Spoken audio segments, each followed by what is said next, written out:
I cannot describe to you how I feel right now. What I'm experiencing is so detached from the normal, I'm almost convinced I've finally gone insane. Almost. My wife, Bay, died during childbirth. She was gorgeous, funny, intelligent, stubborn. A woman whose laugh was so loud, eating in restaurants was a challenge. A woman whose stare was so intense, it made my hands shake. I lost her as she gave birth to our daughter Sam. Of course, I could have resented Sam for taking away what was once mine in a way nothing else can be, for taking what was so truly and utterly pure. But I didn't. I knew Bay wouldn't have wanted any resentment. She wouldn't have wanted our only child to have a life ruined by hate. But this isn't about grief. This is about the physical sucker punch of losing forever something you loved. This is about something far more sinister. My daughter was lively, always running and screaming, leaping up and down, climbing, causing havoc in her classes. For her 6th birthday, a trip with friends to the movies had left her so pent up with energy I could barely keep up with her as she dipped and dodged between people on the pavement.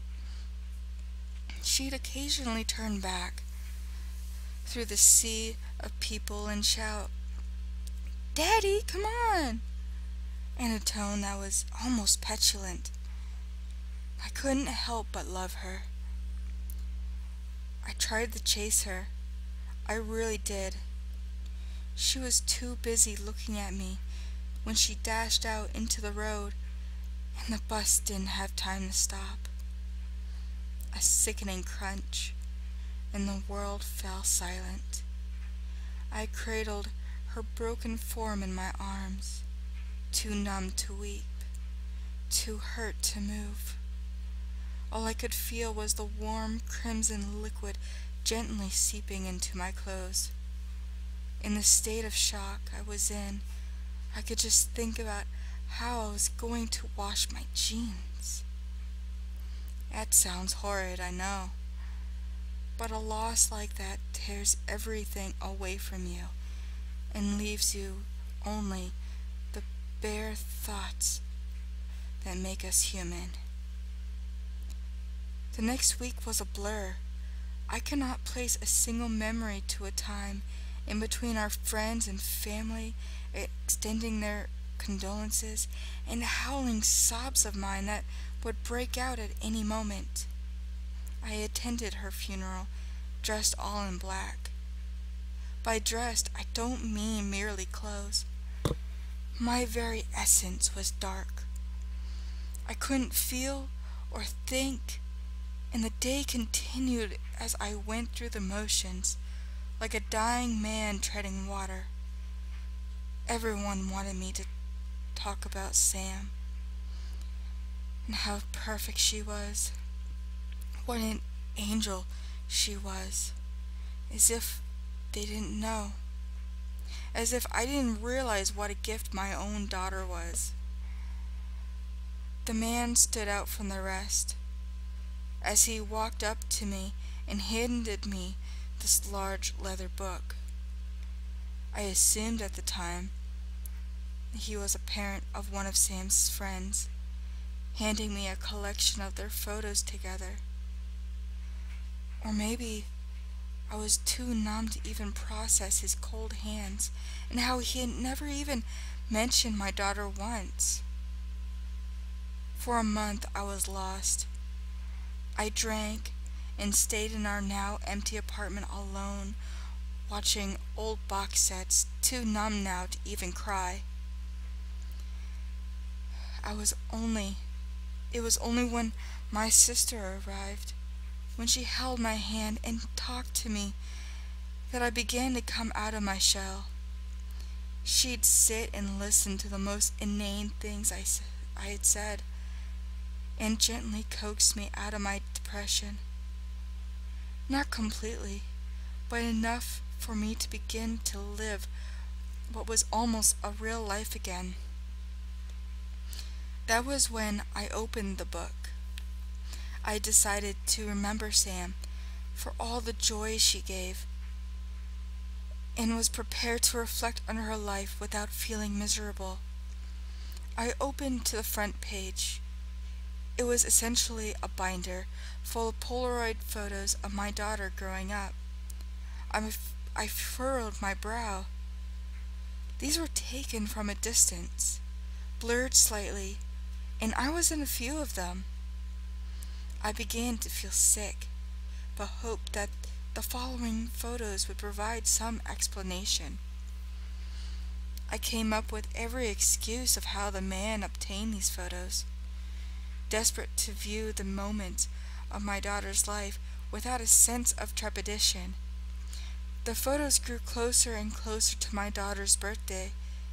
I could see the day I gave her a tiny bike after she turned 5, and the skinned knees that ensued. The book had so many more pages that I assumed the rest were empty. But there was a photo of her just before the movies on her 6th birthday. I could recognize the pink raincoat she insisted on wearing, and my hands on her shoulders. There was no photo of the crash. Instead, her life continued inside this book. Her 7th birthday had a photo of me and her in the garden covered in paint, with a huge canvas on the floor and extremely messy painting. Her 7th birthday. Her 7th birthday. The reality of what I was seeing hit me then, and I slammed the book shut. I sat there at the kitchen table staring at the leather. This must be some sadistic Photoshop, I hoped. Someone had taken the time to pull a horrid prank on me. I say I hoped because, essentially, I couldn't believe the other explanation, if there even was one. Gritting my teeth, I decided I had nothing to lose, and kept reading. I can't explain the emotions I felt whilst I read accurately.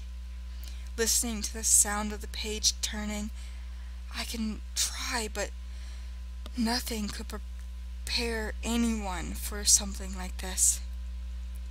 Her life continued, showing her losing her baby teeth, her first day of senior school.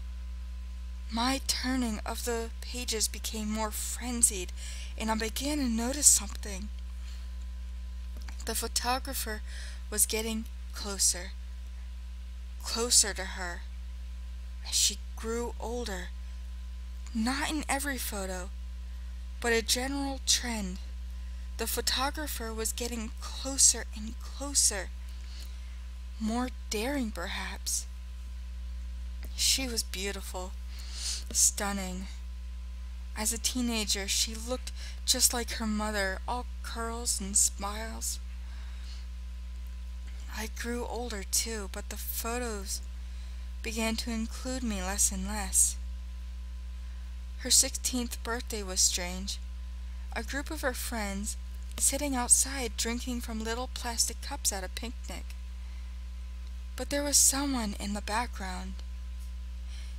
Near the bushes of the park where this was taken, a dark figure stood.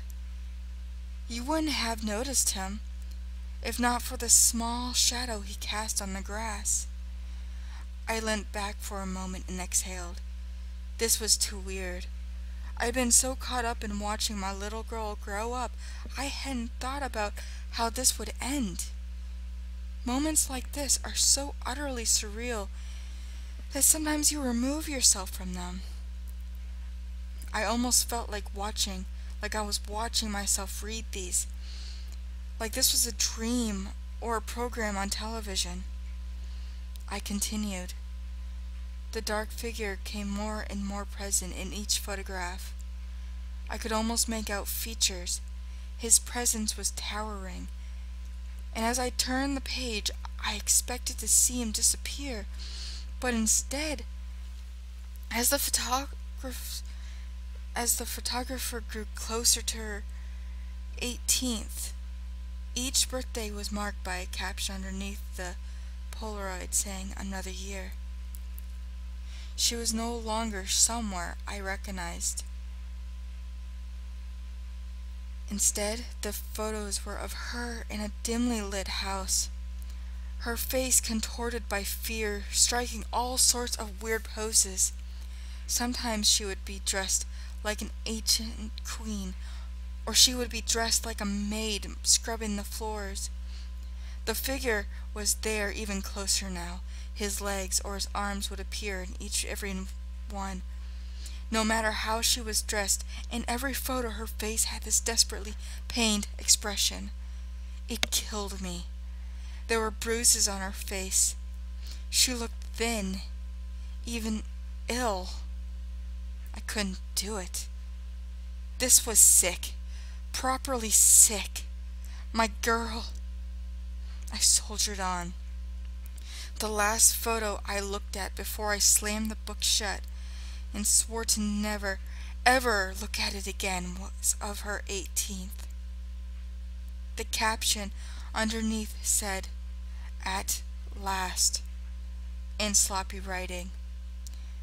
She was looking straight at the camera, crying. She was on her knees, distressed. She was in a black evening dress, with an apple in her mouth and her hands bound behind her back. Her makeup was ruined by her tears. It was as if she was pleading me, begging me to help, but I couldn't. I closed the book and left the room, my whole body convulsing with sobs.